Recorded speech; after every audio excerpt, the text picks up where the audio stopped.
Assalamualaikum warahmatullahi wabarakatuh. I'm Sylvia Yolanda from Session B, and this time I would like to present my paper research. It's about comparative study on student learning outcomes, use virtual learning and face-to-face learning. And in this occasion, I would like to explain about my paper in chapter 1 and chapter 2. So, in chapter 1, I will explain about the introduction of my research.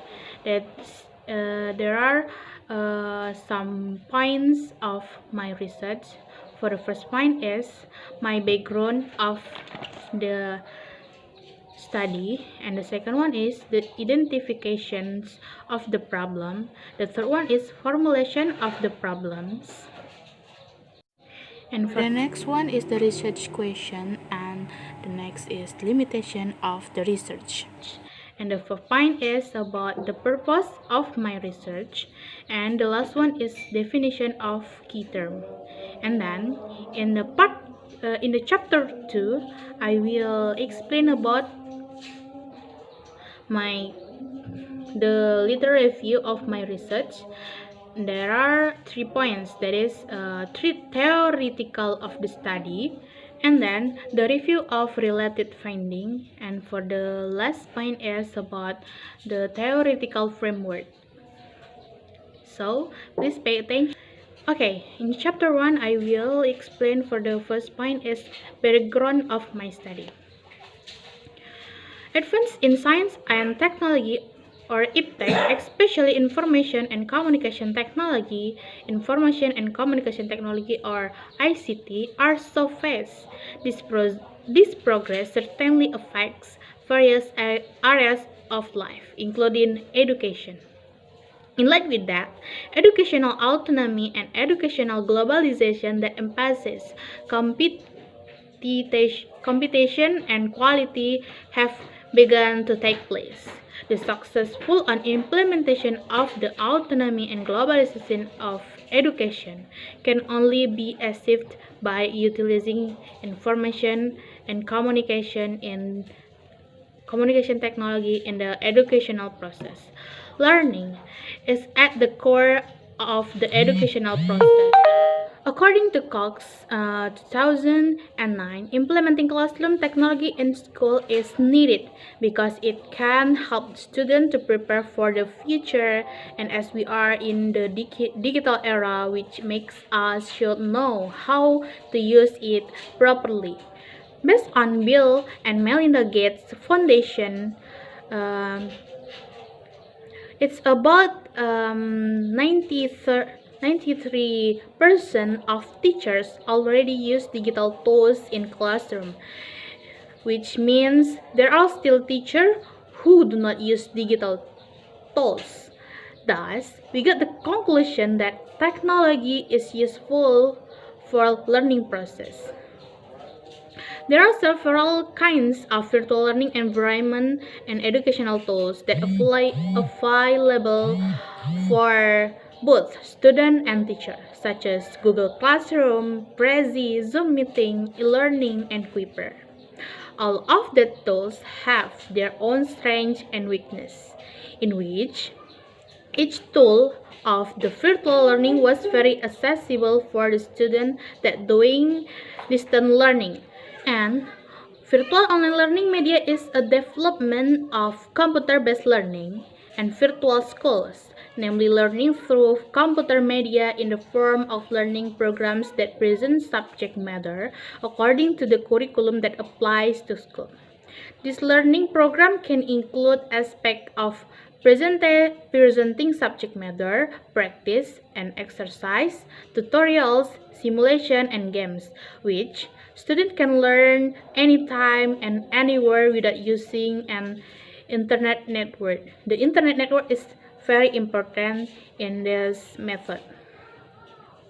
And then the concept of virtual learning was developed not to replace face-to-face learning. The combination of face-to-face learning with the concept of virtual learning will allow for an increased the quality of learning. In addition to increasing the effectiveness and efficiency of students, virtual online learning media was developed to support face-to-face learning, and this media can be applied as a means of supporting the learning process in distant education or combined with direct learning or face-to-face in the class. So, based on the explanation above, the researchers would like to compare the study on students' learning outcomes using virtual learning and face-to-face learning. For the second point is the identification of the problem. The researcher conduct the research of the student of SMK and Satu Mandau learning outcome that use virtual learning and face-to-face learning in the condition that are currently facing a pandemic. And on SMK Negeri Satu Mandau, they are use Kuiper, Zoom meeting, and e-learning. Therefore, to reduce the number of cases in the world officially decided to do online learning. For this reason, a simple curriculum was created to continue the learning process, and online learning is the one way that can be applied in the world of education. And then the next point is formulation of the problem. Based on the identification above, the problem of this research can be formulated as how the student activeness when they are not in the class that doing face-to-face learning, how the student participation in era pandemic that is virtual learning method, and how the comparative of study on student learning outcomes using virtual learning and face-to-face learning. And for the next is the research questions. Based on the formulation of the research, there are the research questions that the writer write in this research due to.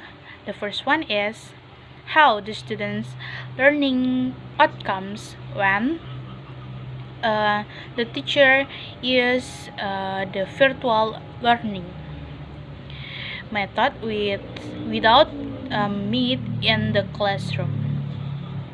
And then the second one is how the impact that the government deciding to apply the virtual learning during in this pandemic era. And for the last is how advantages and disadvantages of the virtual learning. Okay, for the next is limitation of the research.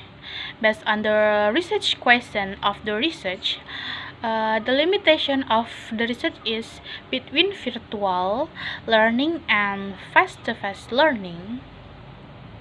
There is not have a big difference on students' learning outcomes, and with the virtual learning will make students' learning outcome is more have the satisfying result in their lessons, and do not make the big impact for the students' learning outcomes when doing virtual learning.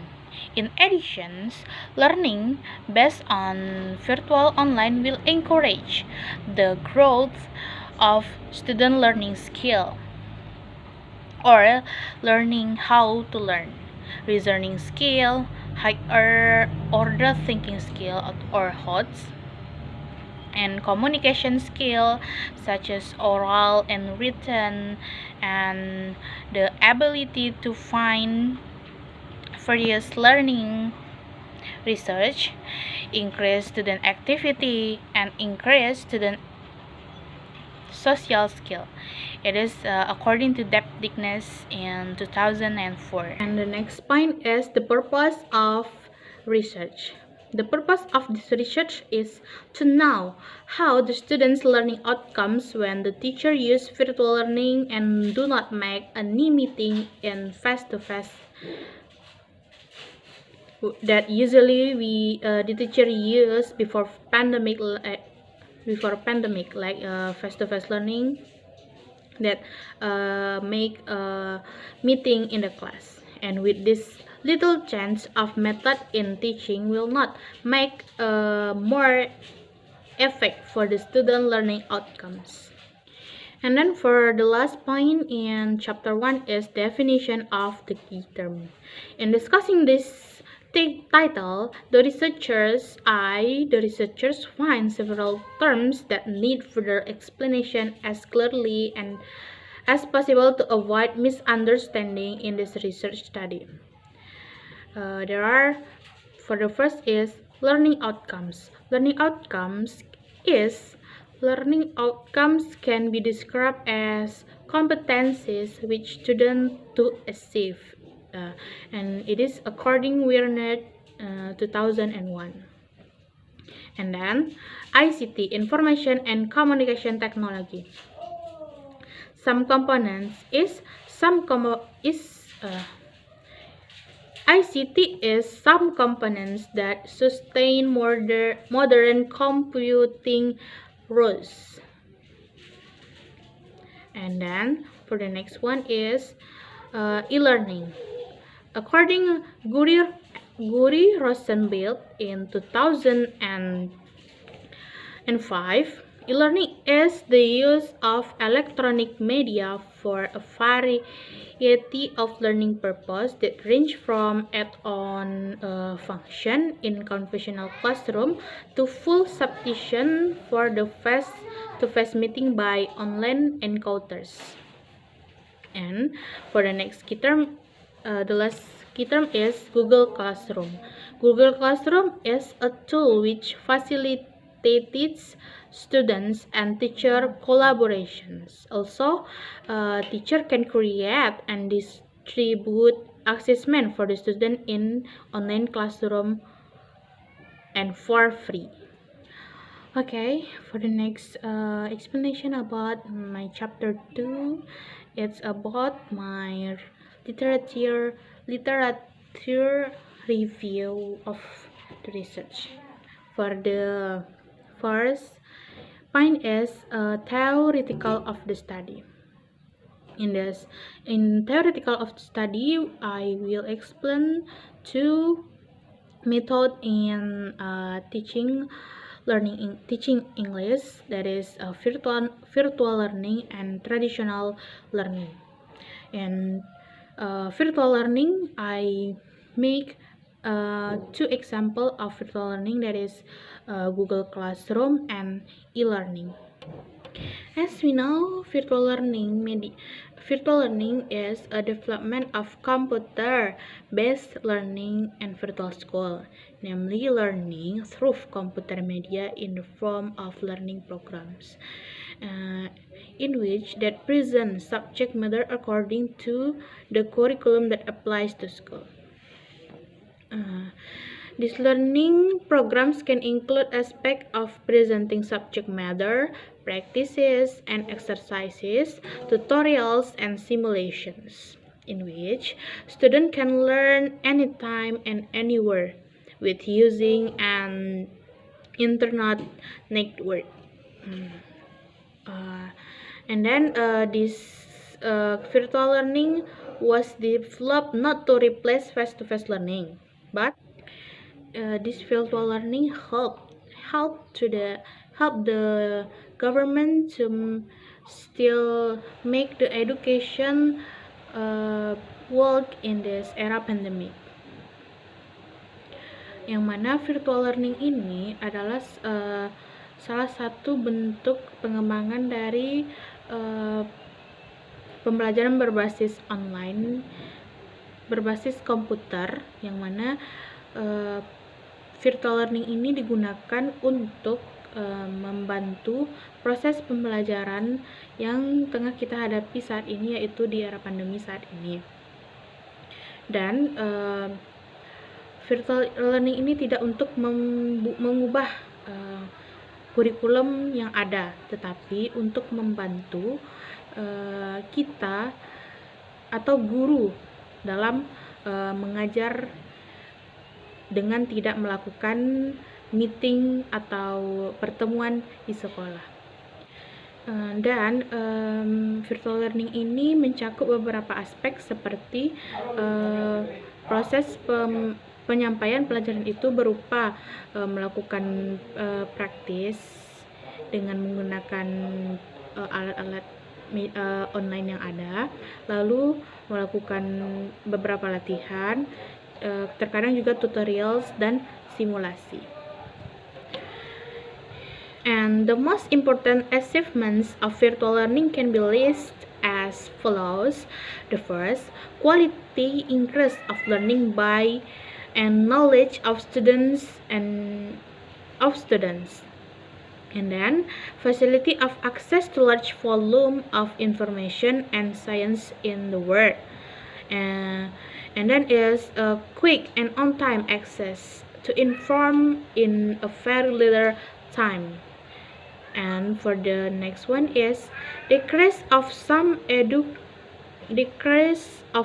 educational costs and promotion of quality, accuracy, and precision of scientific material and subject matters. Yang mana capaian terpenting dari pembelajaran virtual dapat kita klasifikasikan. Yang pertama itu peningkatan kualitas pembelajaran dan pengetahuan siswa. Diharapkan dengan virtual learning ini kualitas dari pembelajaran dan pengetahuan siswa dapat meningkat, dan juga fasilitas akses ke sebagian besar informasi dan ilmu pengetahuan. Jadi siswa dapat mengakses banyak informasi dan juga ilmu pengetahuan dengan kebebasan untuk mengakses beberapa tools online yang digunakan untuk mencari pembelajaran. Selanjutnya yaitu selain itu, proses pembelajaran ini juga membutuhkan waktu yang cukup cepat, yang mana dalam waktu singkat ini siswa dapat mengumpulkan banyak informasi dan juga pengetahuan. Jadi siswa tidak perlu merasa bosan karena dengan banyak informasi tersebut dapat membantu siswa dalam meningkatkan proses pembelajaran nantinya. Dan juga selain itu juga dengan virtual learning ini penurunan beberapa biaya pendidikan seperti misalnya pada saat kita melakukan kelas secara tradisional seperti seperti pertemuan di sekolah, kita memerlukan banyak biaya seperti ongkos untuk berangkat sekolah atau biaya kita makan di sekolah. Dengan virtual learning ini lebih menghemat biaya kita dengan kita tetap berada di rumah. Selanjutnya itu promosi kualitas, akurasi, dan ketepatan bahan ilmiah dari materi pelajaran.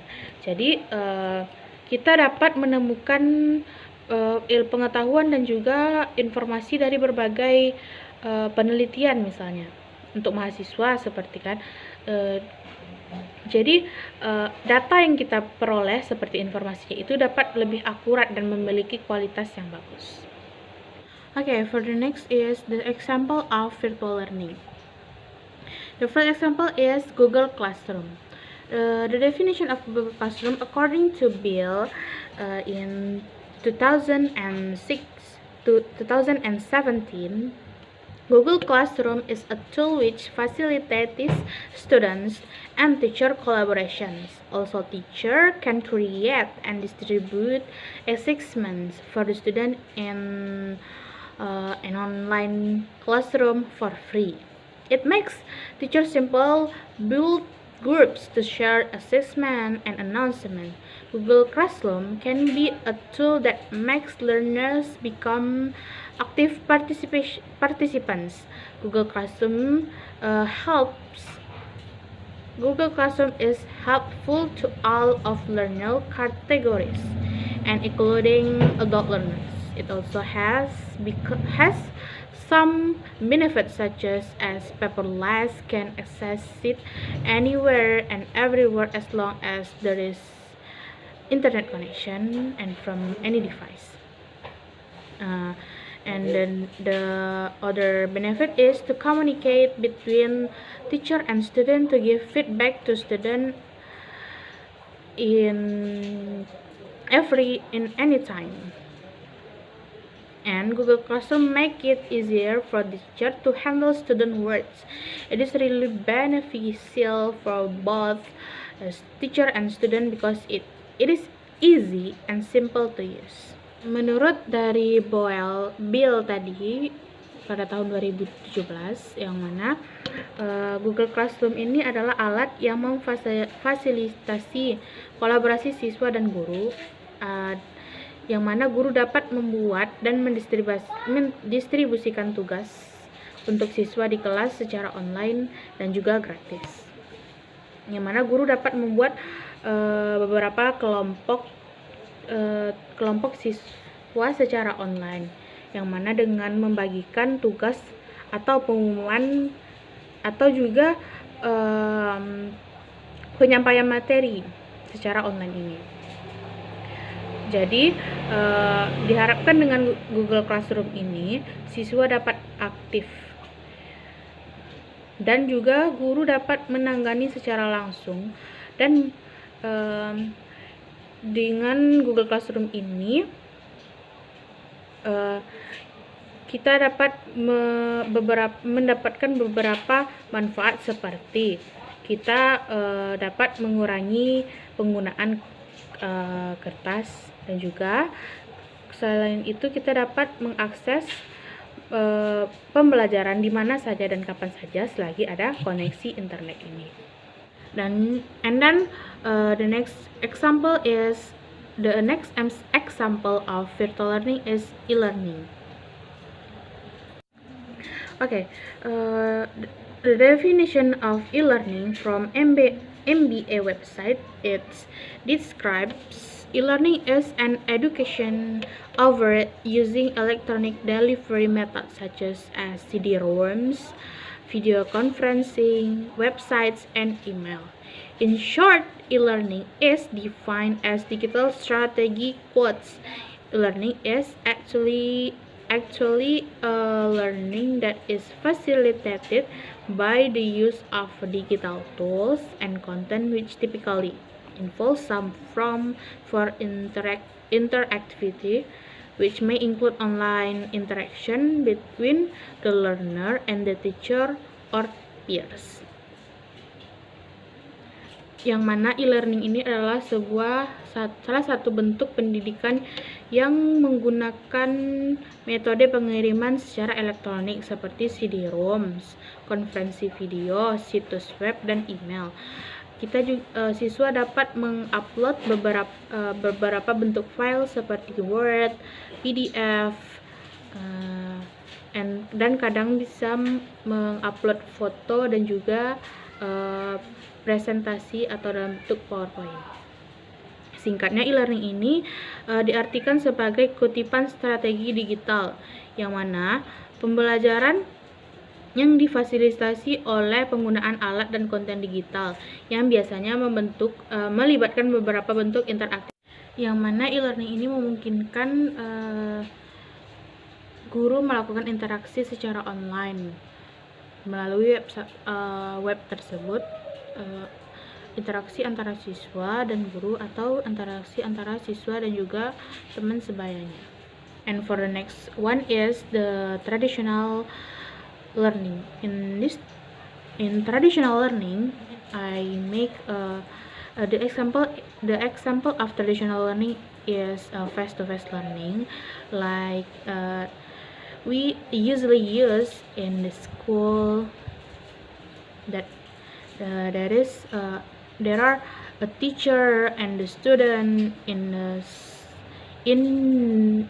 the classroom. And according to Mark, in 2002, A traditional classroom is defined as rooms consist of clean pastel-colored walls and rows of charts facing a lecturer were placed under the microscope. And the question arises: does it support learning, and especially student-centered learning?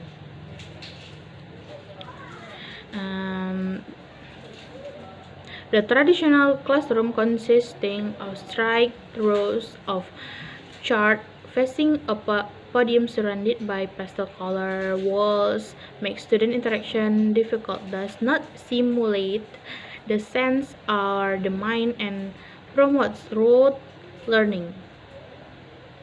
And traditional classroom method is the main method applied during teaching and learning process. The teacher had used various ways in delivering the knowledge. In verifying the teaching method and mode, students broke extra material to get student attention and assuring information is well delivered.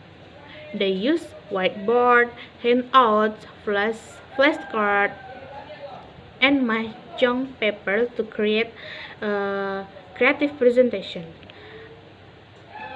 And the existing of technology had encouraged the teacher to use more technological teaching aids in the class, such as LCD projector with computer, presentation software, online material, displayer, and etc.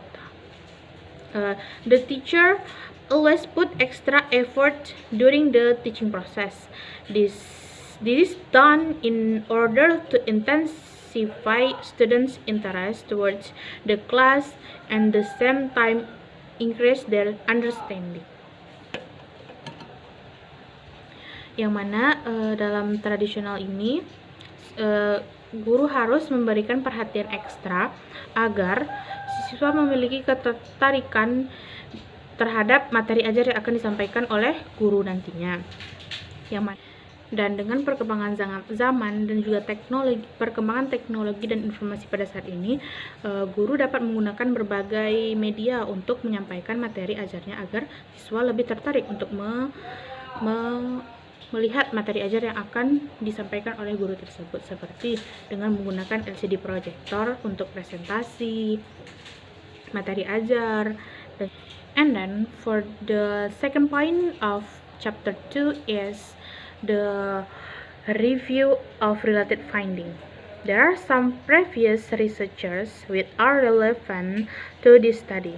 For the first is research from Uzun Boyle and the friends on 2011 did research about efficient virtual learning environment, a case study of Web 2.0 tools and Windows Live Spaces.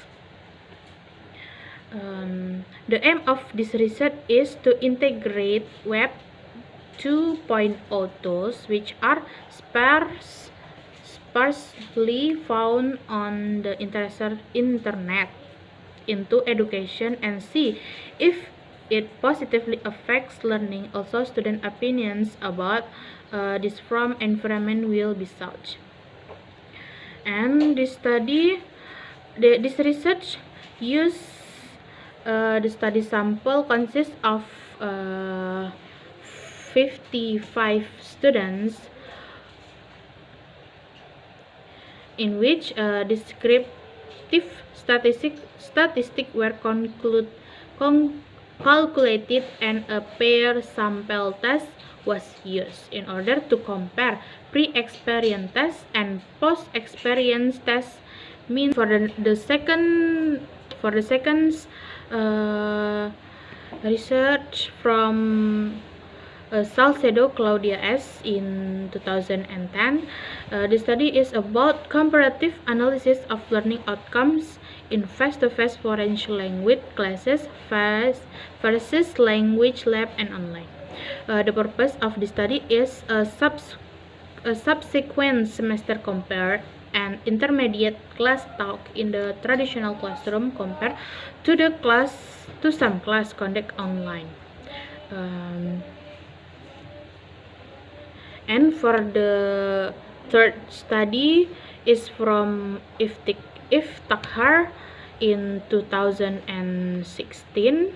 The study is about what and how Google Classroom works, in which the purpose of the study is to report the overall view of Google Classroom from different class.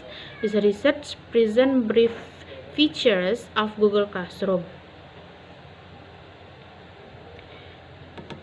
And then for the last one is from Fishman and Friends in 2013.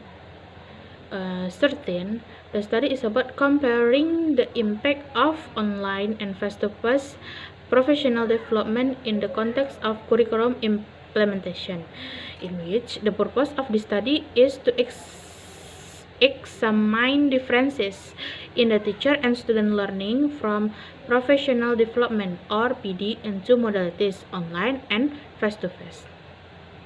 And the study explore whether there are differences in teacher knowledge and belief,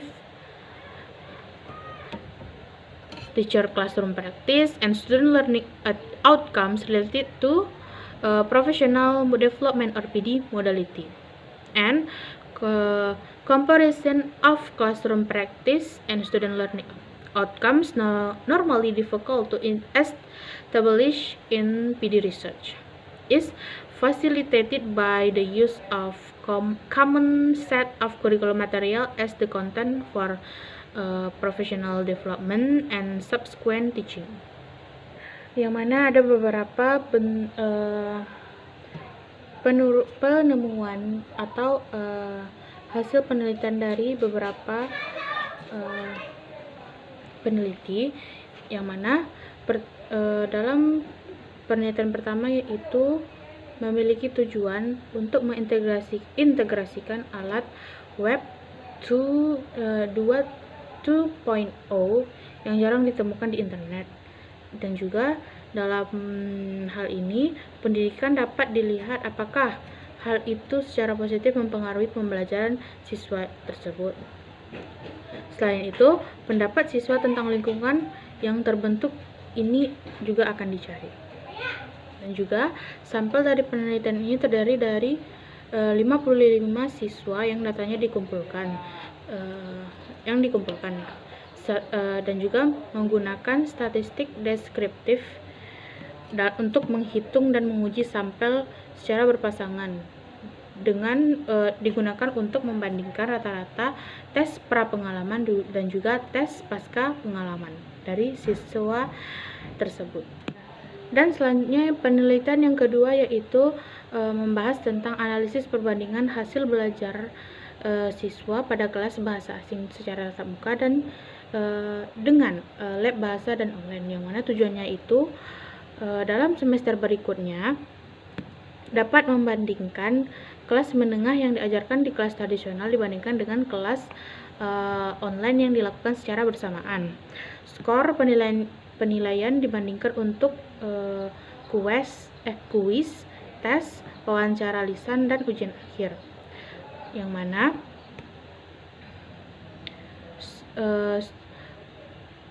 penelitian ini menunjukkan kinerja kelas lebih baik pada 3 dari 4 penilaian. Namun, perbedaan ini tidak signifikan dengan pembelajaran secara online. Dan penelitian yang ketiga yaitu dari Iftakhar tahun 2016, yang mana penelitiannya itu tentang bagaimana menggunakan Google Classroom atau bagaimana Google Classroom ini bekerja terhadap siswa, yang mana partisipasi dari siswa dan juga guru sangat membantu dalam proses Google Classroom ini. Dan juga bentuk pengumpulan datanya yaitu dengan cara interview dan observasi.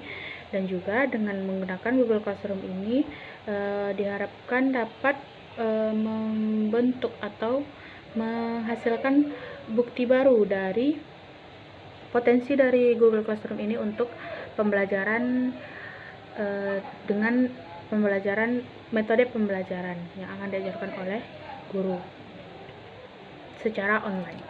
And for the last point of chapter 2 is theoretical frameworks.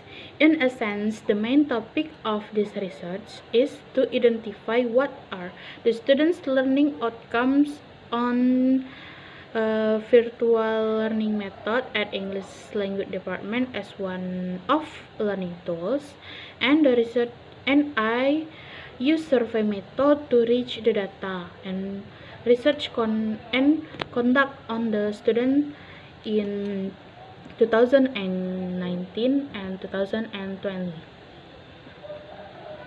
in which from the figure 1 that explain about the theoretical framework of researcher of my research, make the paper that the virtual learning makes some effect for the student learning outcomes, in which when this method used to give the lesson for the student, the activeness and participation of the student have been decreased.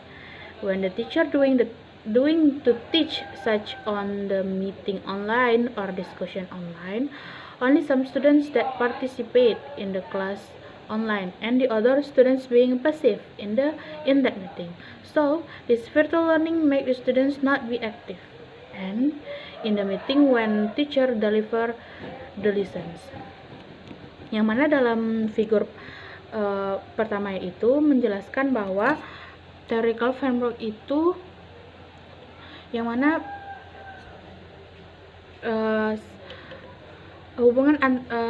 perbedaan antara hasil belajar siswa dengan secara online dan juga secara tatap muka memiliki beberapa perbedaan seperti keaktifan dan juga partisipasi siswa ketika belajar online itu berkurang, di mana banyak siswa yang mengeluhkan terjadinya gangguan sinyal atau sinyalnya tidak stabil dan mereka susah untuk mengikuti pembelajaran secara online tersebut, di mana dirasakan pembelajaran secara tatap muka lebih efektif bagi siswa. Jadi dalam theoretical framework ini pembelajaran secara virtual ini memiliki beberapa pengaruh terhadap hasil dari belajar siswa sendiri, yang mana dalam virtual learning ini berkurangnya siswa yang aktif untuk belajar dalam pembelajaran yang disampaikan oleh gurunya, dan lebih banyak siswa yang menjadi pasif ketika melakukan diskusi secara online itu sendiri. Okay, I think that's all of my explanation about my research that is in chapter 1 and chapter 2, and I have explained about my introduction and my literature review in chapter 1, in chapter 2, and chapter 2. Thank you for your attention, and assalamualaikum warahmatullahi wabarakatuh.